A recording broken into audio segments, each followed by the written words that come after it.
But you may have noticed we only got the dungeon map out of that treasure chest and not a small key.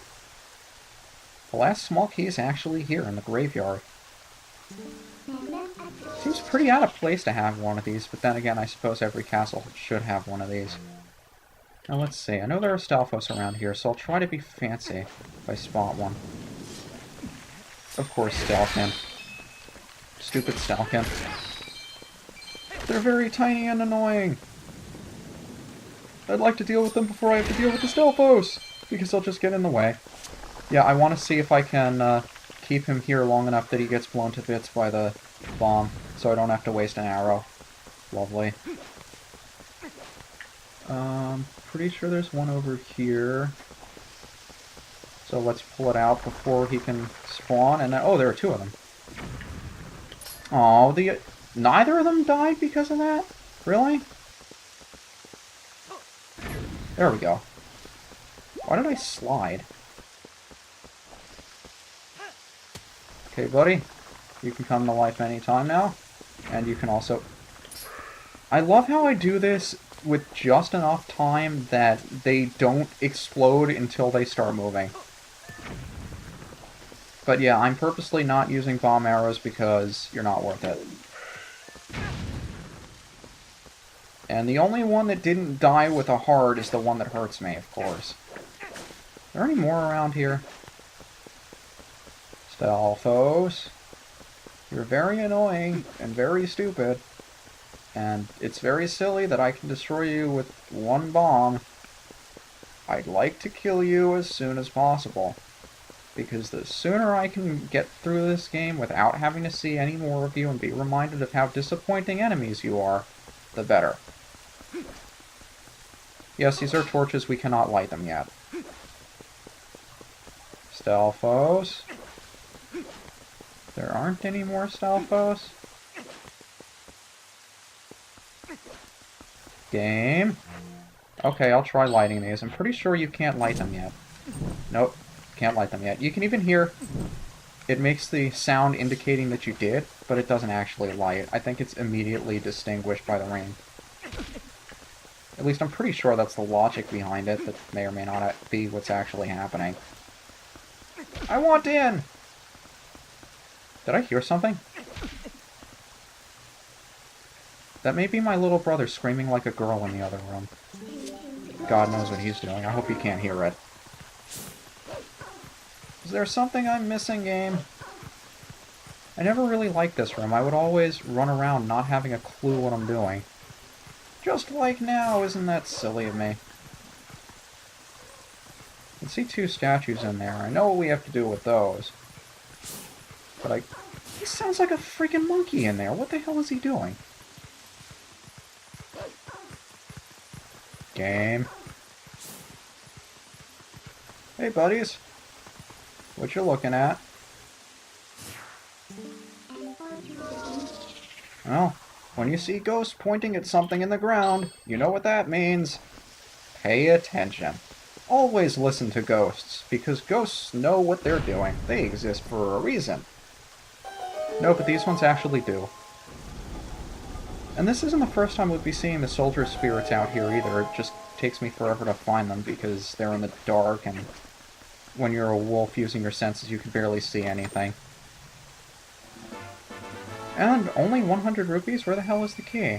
I wanted a key! Key? Is this the only treasure chest in the game that has a green rupee? How much is it worth? It didn't tell me! All of the other ones tell me how much they're worth. Like, the red rupee says 20 in parentheses, the blue says 5, the yellow says 10, orange says 100, purple says 50. What, the silver says 200. Nothing else. I mean, the green rupee didn't tell me how much it was worth. How much is it worth? I have to know! But it's a nice thing that they give us lantern oil. Because we do actually need it here, and since you're not very likely to have used it in the last 3 or 4 months. It's probably been less than that, but still, you're not likely to remember to have your lantern with oil. And lighting that one, for some reason, stopped the rain. There's a lot of freaky stuff going on out here. But now that the rain has stopped, we should be able to light these torches. And then they go out, and we can't light them anymore because the rain's back. But we do have access to these two statues, and there isn't any treasure in here. Nope, wait. Door opens for Spectre's Gaze. I wonder what that could mean. Let's ignore it completely and just do what I think is right.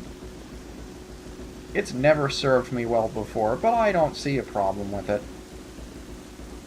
I did see 2 holes in the ground over here where we started. So I imagine this is probably what we should be doing. And face the guy over there. Make sure the statues are facing in the right direction, because Lord knows the game might actually remember that it's not and not allow me to make the jump again, because the game loves me so much. But I mean, the owl statues we haven't seen since the template time, the Gale Boomerang puzzle we had to do, I guess pulling on the chain on the other side, but that doesn't really count. I mean, it's nice that a lot of these items that I complained were gimmicky that we never really used after the dungeon are getting some use again. And I suppose all good final areas should do that, at least to some extent. So this game really isn't unique in that aspect, but still, it could have not done it. I hate using that as an excuse for anything, though. And that brings us to our second small key. Now again, this one we didn't actually need to get. You've gotten everything you need to out here, now get in the castle through the front door. I don't know why she doesn't say that after the first one to kind of throw you off into thinking that that's all there is, because you don't need the second one. But oh well. And yeah, there are the soldier spirits pointing us in the direction that we needed to move the statues to. I suppose that's helpful. Maybe I was just too prideful when I first played through this game to start looking for these things or start taking hints. I think that's one of the things I'm worst at, taking hints, taking help, accepting advice. I don't know, I guess most men are bad with advice. Because how dare someone else give me directions? I'd rather drive around in circles for 3 years.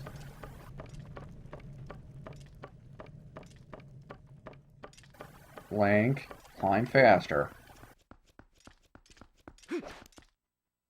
Anything else back here? I'm pretty sure that's it. Minna said that was it. I say that's it. And we can skip the entire room below us. I don't remember if the gates come back or not, but I can see that the enemies do, so I'm glad that they give us this little section that we can run up here. I'd just very much like to get my health back and no hearts. And the arrows continue to fly at me through the cutscene, even though I and my enemies are entirely motionless. The arrows are not. That's not very nice. Why are some things in this dungeon allowed to move when I can't and others aren't? Can we at least be consistent and pick one? That would be lovely. Wait. Make sure we're ready. I don't know what to expect on the other side of this door.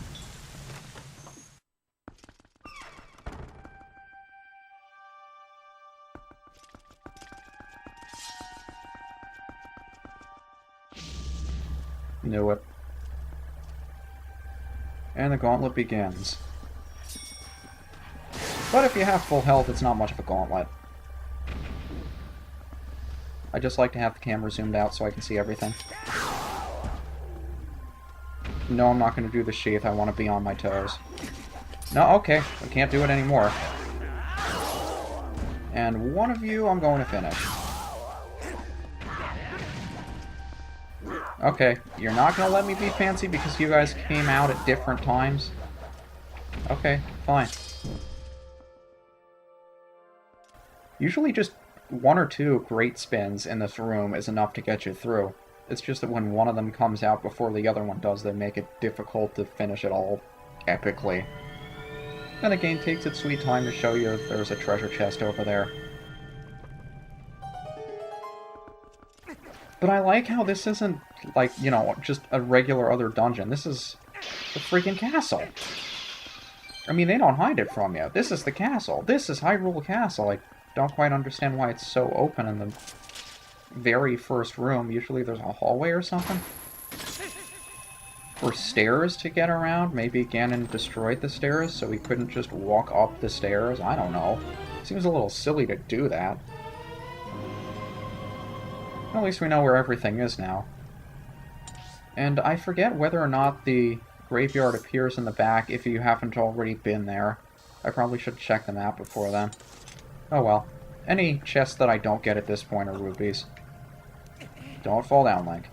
Turn around. Turn around. Like, fine, don't turn around. Make it more difficult on yourself. I don't care. You're just making it harder for yourself to get around. But we have to use these chandeliers to advance from one platform to the next, and I think this is the last one we can get to. Pretty sure we can't get to the other one from here. We will later.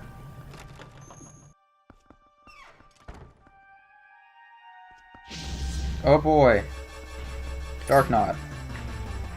Now, this is something I didn't actually know about until I started looking into strategies for the Cave of Ordeals. If you throw a bomb behind it, it'll knock off a bit of its armor. And that's usually enough for you to start wailing at him. Now, your first strike, you can't actually knock off his armor because he's too well protected in the back when you start the battle. But if you throw a bomb to knock off the first bit of his armor, you can just backslice the rest of it off, if the game will allow me to, because I'm clearly hitting him where there is no armor, and yet it's not allowing me to do damage to him, because Link is automatically swinging for the shield rather than the weak spot, which is pretty stupid. Link? Really? Link? Fine, I'll set down a bomb. Jeez, I swear, this guy is so stupid sometimes. But yeah, this is how I beat most of the Darknuts. I just threw bombs at them. This guy, for some reason, he's being difficult. He won't let me hit him. I got the first couple of strikes with the backslice, but he's not... Maybe this was the preferred strategy. I don't know how I got through these fights without knowing about the bombs.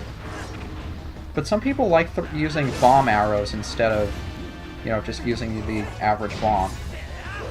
And bomb arrows do work well, you just have to make sure you don't aim for him directly. You have to aim for his feet.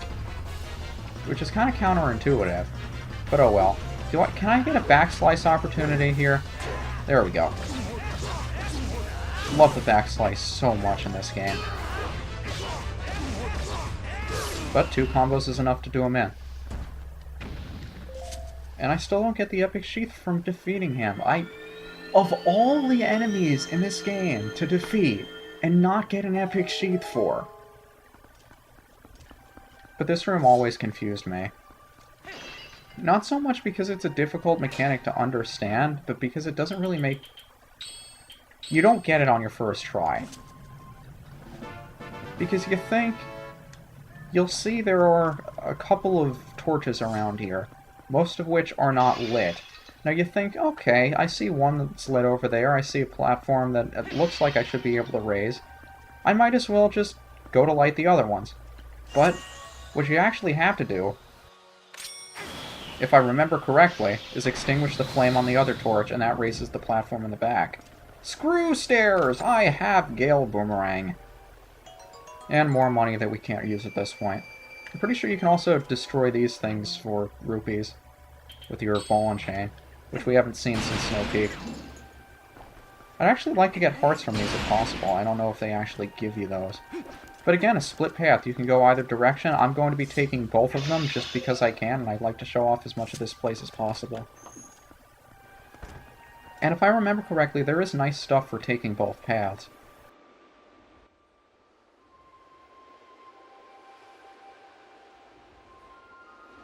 Well, they surely don't look extremely easy to defeat with the great spin that I just got because I have full health now. Hey guys!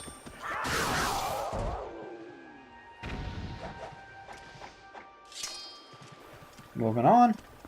The gate is still locked. Can I do this with a Gale Boomerang, I wonder? Nope. Let's see. I'd like not to waste arrows if I don't have to. But I'm pretty sure you do. Yeah, you do. Just like in the Goron mines, you see ropes, shoot down the strings, and there's your switch. So many mechanics they brought back from other dungeons. Love it. Just love it. They really make you remember what it's like to fight 2 Darknuts. And unlike the Cave of Ordeals, these guys are not in a circular room, which makes them, at least in my opinion, kind of annoying to battle. Have you guys stay there. Maybe one of you will get hit, none of you will get hit. That's fine. Just throw the bomb behind them, knock off their first bits of armor. I suppose this wouldn't be a bad time for me to break out the magic armor, since there are 2 of them here. I think if I get in position to attack one, and I'm afraid the other one's going to attack me, then I'll just pull it out. But I don't like using this more than I have to. But yeah, if I didn't explain it, which I definitely should have by now, the magic armor does steadily drain your rupees, but in exchange, if you take any damage, you'll only lose rupees and not hearts.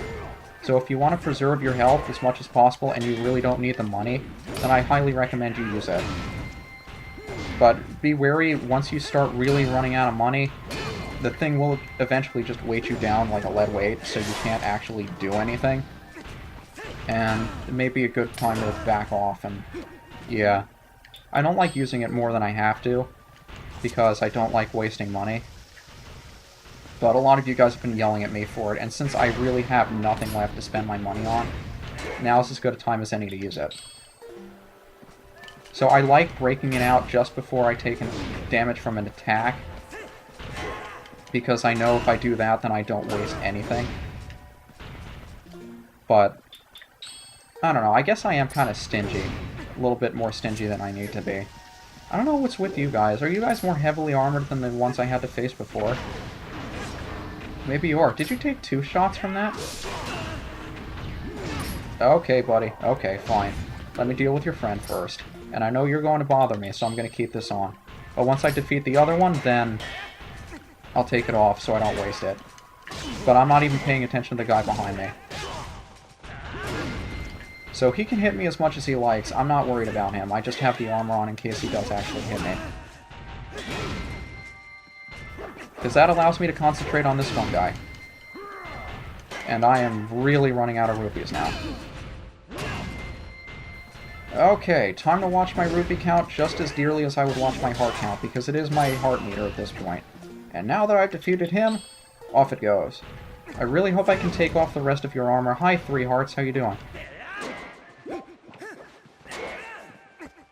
Please let me get around you to hit you. Is it his shield? Do I need to get rid of his shield before I can do him any damage? Maybe I can do the helm splitter if I try hard enough.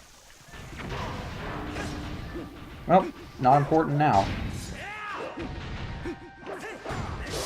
But again, once you break off his armor, just backslice to get around him, and then 2 combos does him in. Nice they all drop 3 hearts when they die. They didn't do that in the Cave of Ordeals. No, but let's go in here and actually see what's on the inside. Because if I remember, there are a couple of things we can do in here. Such as step on a switch and have that materialize a chest rather than just put a chest over here. Seems kind of silly. Is there anything else for us over here? I'm glad I turned around. I guess they did put a treasure chest here. Now, even though we will be getting a lot of money at this point, I do not intend to use it. I mean, by use it, I mean use the magic armor in the, by the final battle here. What do we have to do to get up there? Do we have to fall down? I don't want to fall down and not be able to get back up. Although I do suppose we have to go back around anyway, so it's not going to hurt us too bad. I did say I wanted to show off both rooms, both sides of the castle. And this is an easy way to do that, I suppose. Can I reach that from here? Yes, I can. And I'm pretty sure we could have done this earlier, but the treasure chest wouldn't have been here. 200 rupees. So now we get to go all the way back around. Can I get some more arrows out of these, or is my rupee count going up really lagging the game that badly? Silliness. So, back up we go. Do I have to redo the whole puzzle of me getting in there again, or... I really hope I don't.